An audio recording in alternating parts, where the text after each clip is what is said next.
I'm Annie Gishiru, and welcome to Uplifting Studios TV, where I bring you inspiring stories, guest interviews, and tips to help you unshackle your self-limiting beliefs. So if you're new here or are returning for this brand new season, be sure to subscribe and click on the little bell so that you get notified every time we post a new video.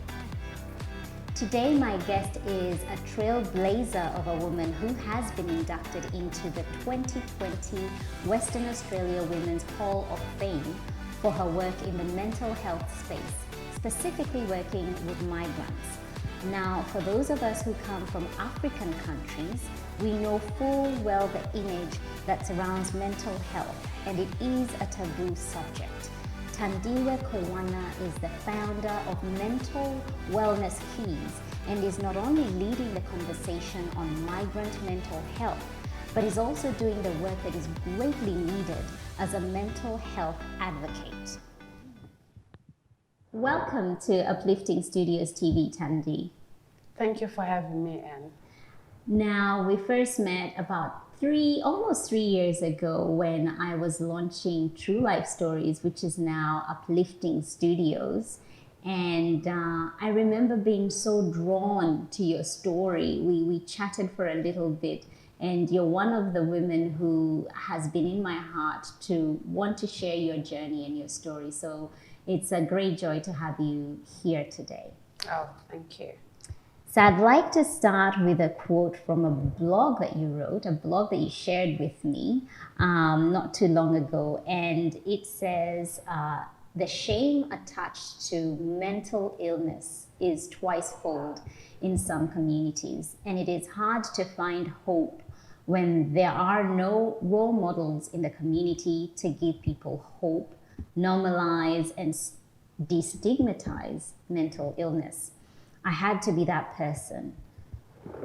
So walk us through your mental health journey. So I grew up in Zimbabwe. And when I was growing up, I came across people who had a mental illness. And in my native language, which is Shona, yes, there's only one word to describe the different types of mental illnesses and stress. Mm. And I remember seeing people talking to themselves or responding to themselves, and it intrigued me because I couldn't see who they were talking to, and I didn't understand what was happening with them. So it stayed with me. Nice. And fast forward a couple of years, I went to England, mm-hmm, and I was working as a nursing assistant at the time in a mental health hospital. Right. And I remember hearing the word schizophrenia for the first time. Mm. And I didn't know what that meant. So when I went to research what it was, that's when I realized that maybe some of the people that I saw growing up had that illness. I'm not a psychiatrist, I can't diagnose, but it was just the presentation that was the same. It reminded you of being back home and how those people were having those conversations with themselves. Yes, it did. And so I decided to do my mental health nursing. My mom always wanted me to be a nurse. Yes. And her thinking behind that is you will never be out of a job if you're looking after people. Mm. So I told her I was going to do my nurse training about mental health.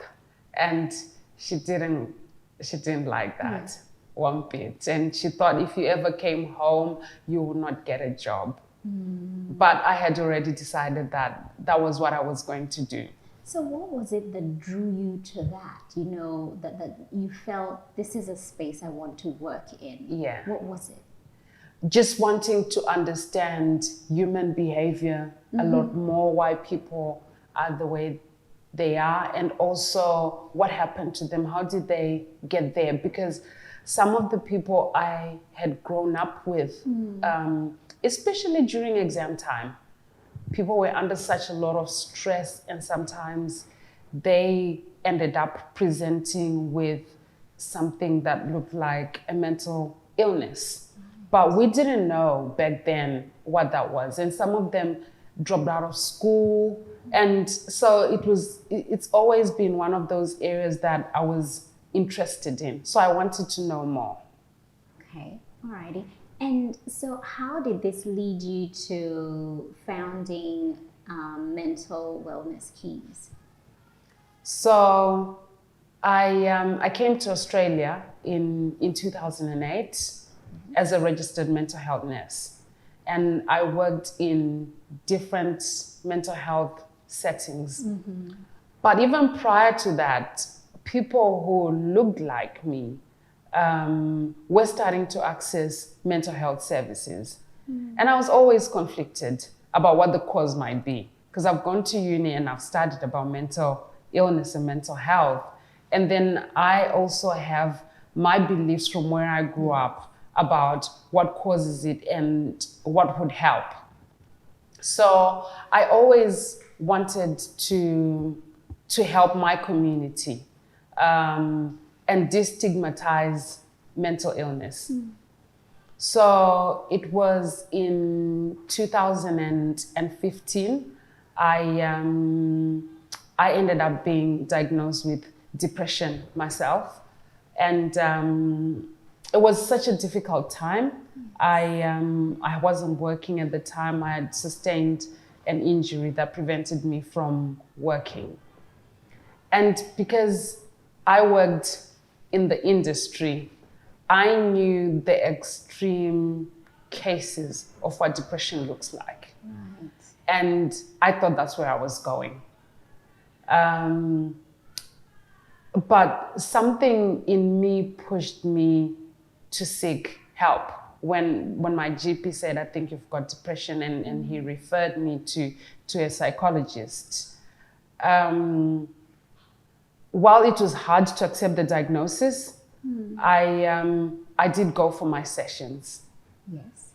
And I remember during that period and everything that was happening in my life, there are days when I would wake up and I would be all right with the Western view of depression and what it means. And then there were days when it was really hard for me as an African woman, because I was raised by my mom, and she's a strong woman. Yes. And she overcame a lot of adversities as we were growing up. And I saw her strive, and that's the kind of woman that I wanted to be. So I thought by having the diagnosis, I was weak. But it was at that point that I realized that all my life I had been a strong woman, and I could tell that it was time for me to be vulnerable. Yes. So there was a lot of issues going on. And then I'll talk to some of my friends who had different beliefs about what could be happening to me. And, it was attributed to demons, or people would say, witchcraft or supernatural powers. And I was conflicted all the time. So I kept going for my sessions, and my psychologist, he was really good. And when I started getting better, I remember thinking to myself, if I work in the mental health space and I get this conflicted, what about people whose knowledge of mental illness is only based on where they grew up? Yes. Are they going to look for help or not? Are they going to hide? Would they access services like I did? Would they give it a go? Yeah. Because it's not in us to look for counseling, especially in mainstream services. There's a hierarchy, or there's people that you talk to within the family or religious leaders and stuff like that.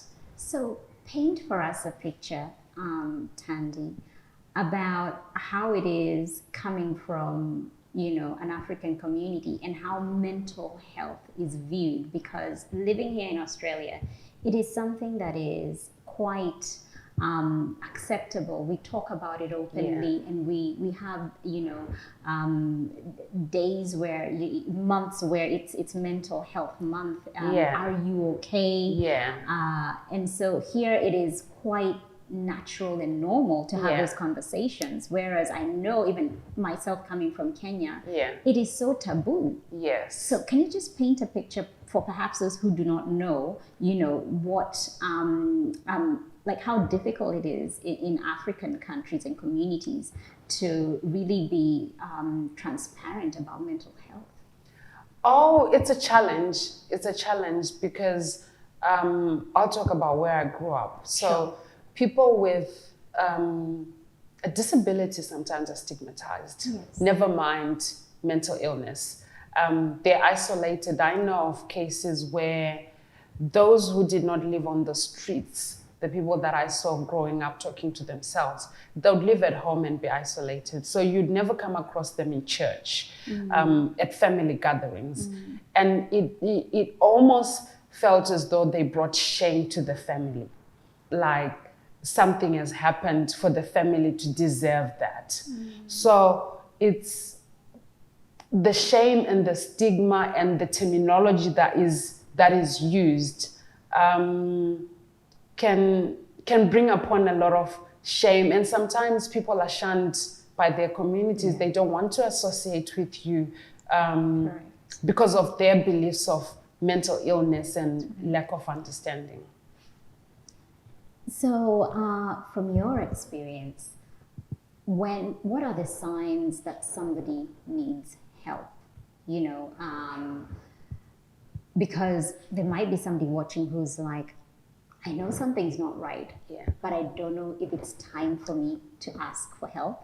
And sometimes by the time you're asking for help, you've you know, the stage has really progressed and there's a lot more work to be done. So what are the first signs of, you know, things are not right? Or what were the first signs for you perhaps that something was not quite right? So mental health is quite broad. But if we're going to talk about stress, depression, and anxiety before we even go to psychosis where people are talking to themselves, lack of sleep. People underestimate what lack of sleep can do to the human brain and to a human being. Lack of appetite, constantly worrying and not being able to shake those thoughts, and feeling hopeless. When you're sad most of the time and you can't find joy in things that used to excite you, isolating yourself is a big one. And for me, I would have to say isolating myself was one of them, and not being able to sleep. And earlier you mentioned about not having hope.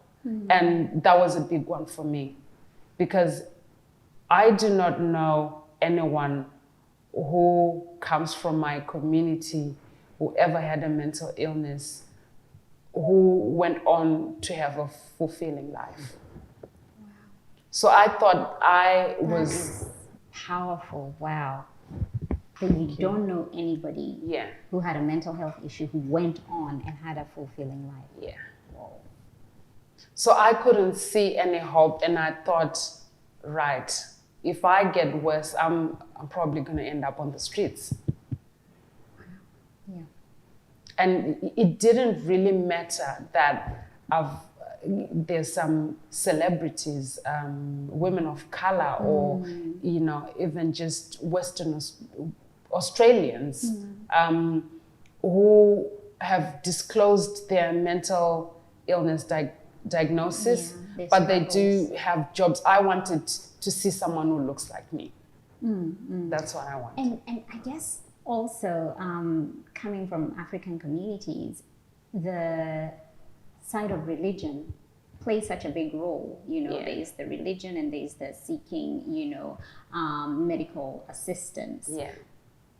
Just shed some light in that area, because there's, oh, we need to pray for you, you know, this could be spirits. and there's a strong focus on that.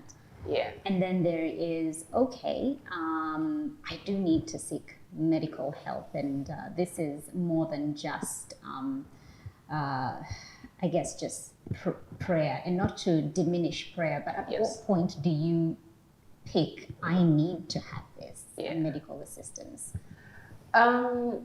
So I think for a lot of people who grew up in developing countries where there are not that many mental health services, their help-seeking behavior would probably start within the family elders and then move on to religion. So they're just doing what they know. And mental illness is a medical disorder. Yeah. There's imbalance of chemicals. And sometimes it's not spoken about enough to the people who do not understand what mental illness is. Yes. So then when you think prayer only, yes, it will help and it will give you hope and probably peace. But the imbalance of chemicals sometimes needs medication. And I think that's where we then get lost and don't know where exactly we stand and when we go and look for help. So if we're looking at a full human being who's living a fulfilled life, you need to be physically healthy, mentally healthy. Your spirituality will be important to you. So I can never sit here and say prayer doesn't work, because there are days when that's the only thing that worked for me. Yes. So we need everything to be able to stay healthy. And if you've been diagnosed and you need medication, then there's a place for medication. Yes. But not forgetting where we've come from, our culture and our religion. We can all use the different spheres to get well. So for example,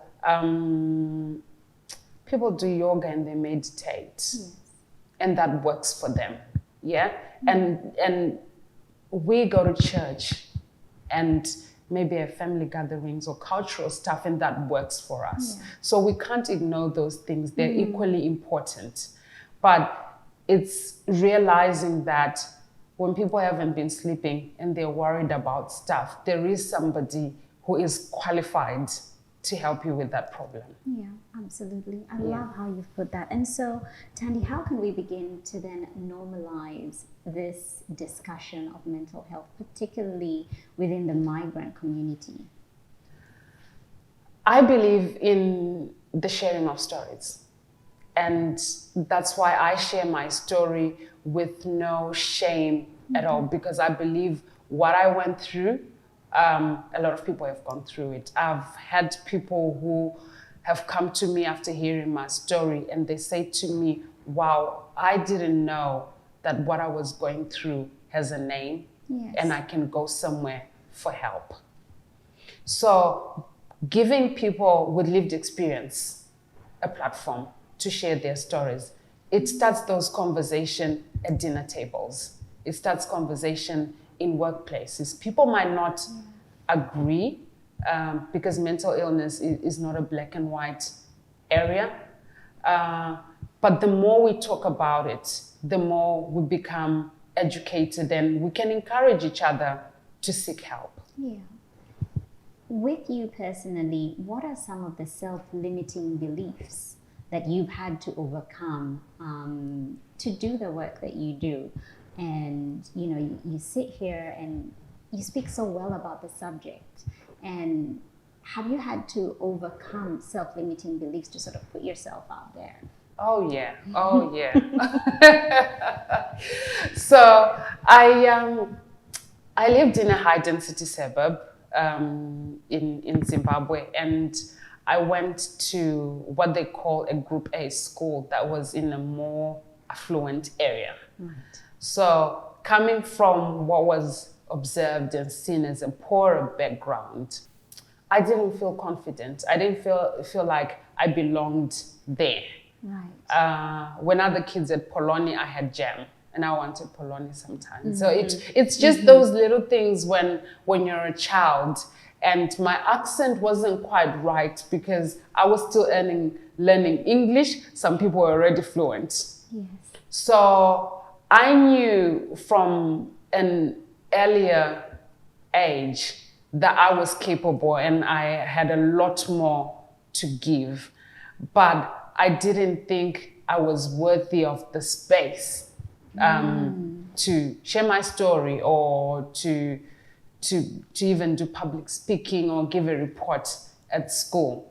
So it's one of those things that I've always wanted to do. And I remember even when we met, that's one of the things that I say to you, that I was inspired by you, because I felt like because of where I was at the time at school, I could not speak up. Yeah. So I grew up knowing that I had so much to give, and if I work hard, which is what I did, having come from a suburb where we didn't speak English, and going to learn with kids who are already fluent, I worked hard and I ended up being in one of the best classes. So I knew it in me, but it was just that I didn't think I was good enough. And when I went to university, funny enough, I was one of the best students. I would often get marked down for writing at a higher level than I should. So it was the feedback that I got from people who believed in me. And it's funny that even though they gave me good feedback, I still didn't believe them. For a long time, I still didn't believe them until I started doing this work. And I just threw myself out there and I started sharing my story and facilitating. And people then started coming up to me, telling me the difference that I'm making in the community and in their lives. And that boosted my confidence, and I knew that this is what I had to do. You're on the right path. Yes. But it took courage. It took courage to kind of, zero in on what you wanted to do and do it. Oh yeah. The amount of self-doubt.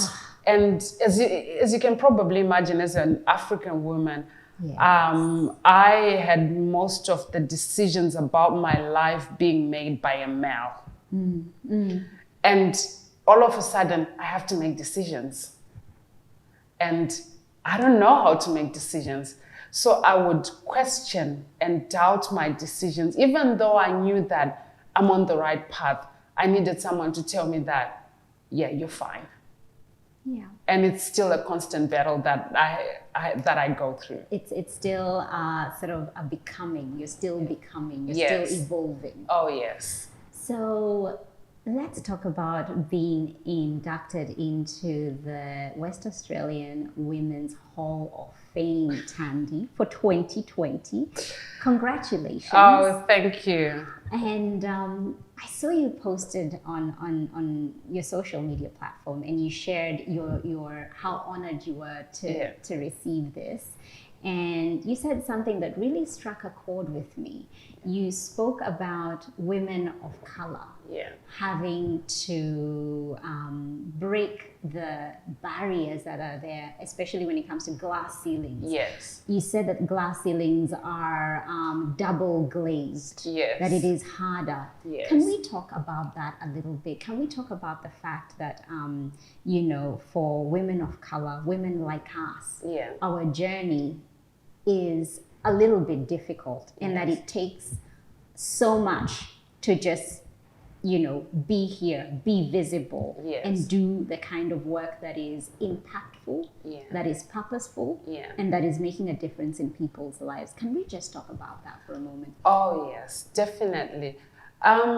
So as I started doing the work that I've done, and the work that I'm still doing, I quickly realized that I needed to come out of my shell, first of all. And start networking with people in the same area as me and learn from them. But when I sit on boards, when I go to meetings, I often find that I'm probably the only Black person in that room and the youngest. And I think to myself, if I wasn't here, was there going to be someone else? Is it easy for them to get here, to get to where I am? So while, and I say this during my speech, that while we fight for gender equality and gender equity, we need to remember women from disadvantaged backgrounds. Because if they're being left behind, we will not have equality or equity at all. So it's about lack of opportunities, I think, not knowing where to go, because that sometimes that information is not readily available to everyone. Yes. So that's what makes it hard for us. We can have our heart in the right places, but you need to know who to approach and not give up. The amount of times that I've had the door shut in my face, and I go home and I desperately want something to happen because I know why I'm doing this work. But I keep telling myself that I have to keep going, because I want to be that person that the young women and young boys who look like me can say, if she did that, if she was inducted, I too can do great things. Yes, absolutely. So yeah, it's lack of representation. I would love to see more women from disadvantaged backgrounds, doesn't matter where they've come from, sitting on the table, influencing policies that that shape the way we live in Australia. We can't sit back and have people make decisions for us, because all of those policies affect us and our children. So the more we uplift each other and we take chairs to those tables, even if we're not invited, the better life becomes for us. Absolutely, I agree with you 100%. And Yamu Piri is a good friend of mine, and we've had her on the show as well.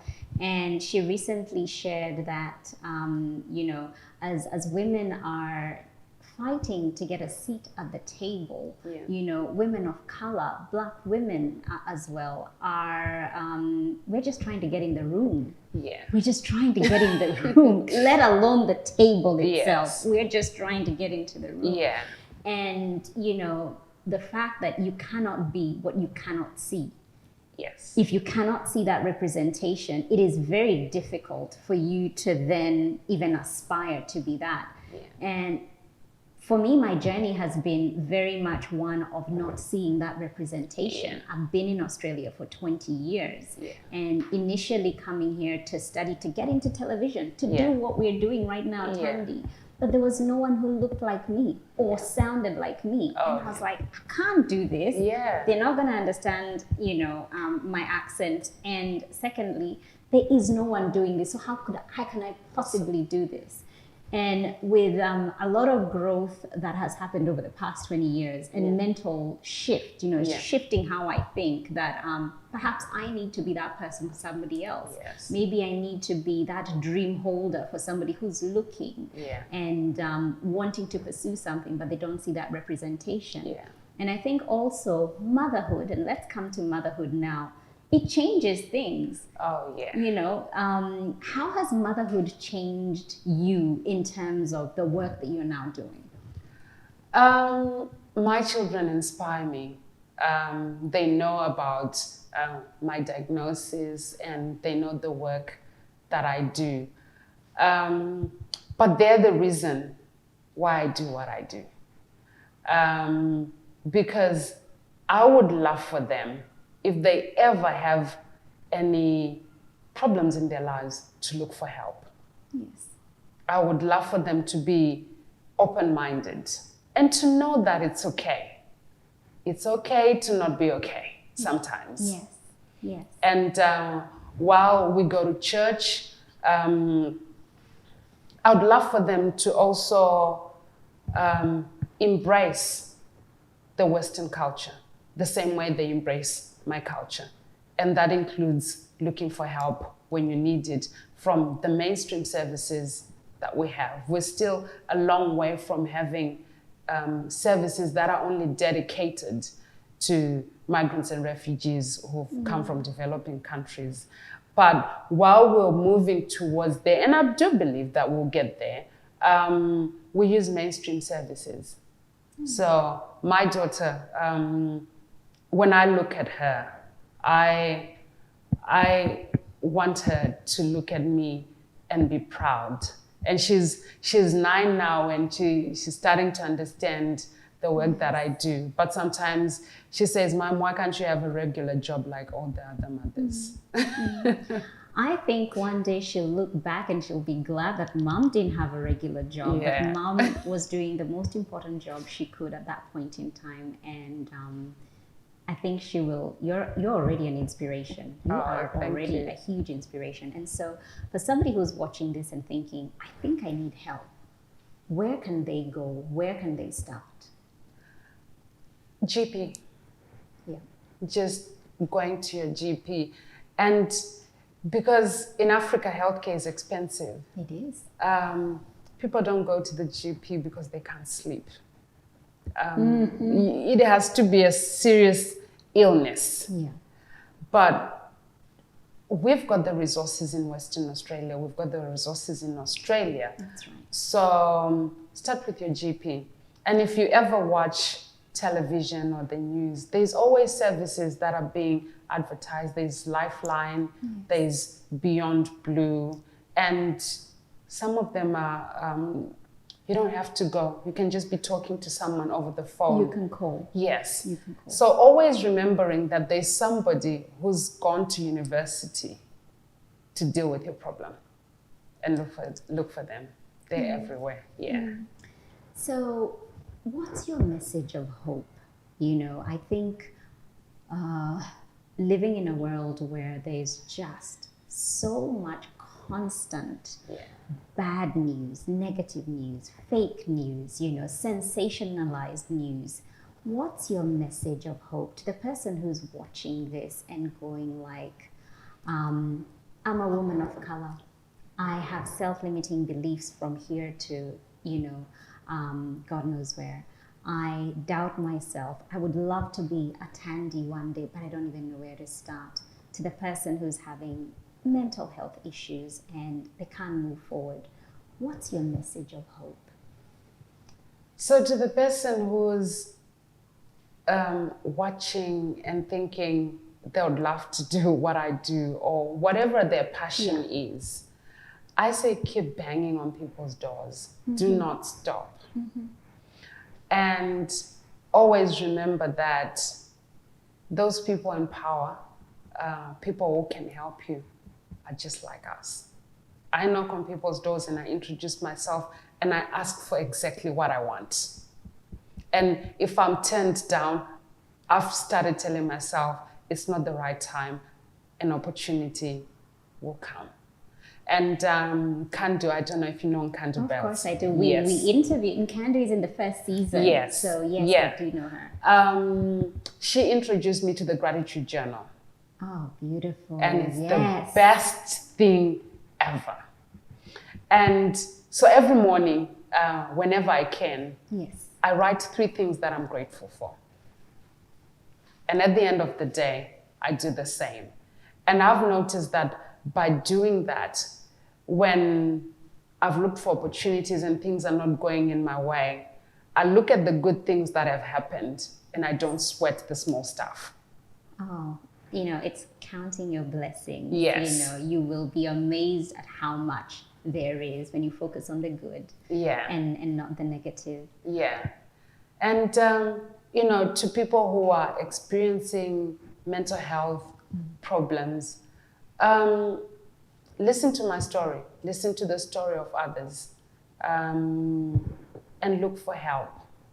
And if you find, as mental illnesses is still a taboo in our culture in our community, if you find that the people that you're talking to are not really helping you or telling you things that you think will stop you from seeking help, and you really want to look for help, just go and access services and tell them after. As long as you help yourself. Yes. If I overcame it, and it's still a constant struggle. Yeah.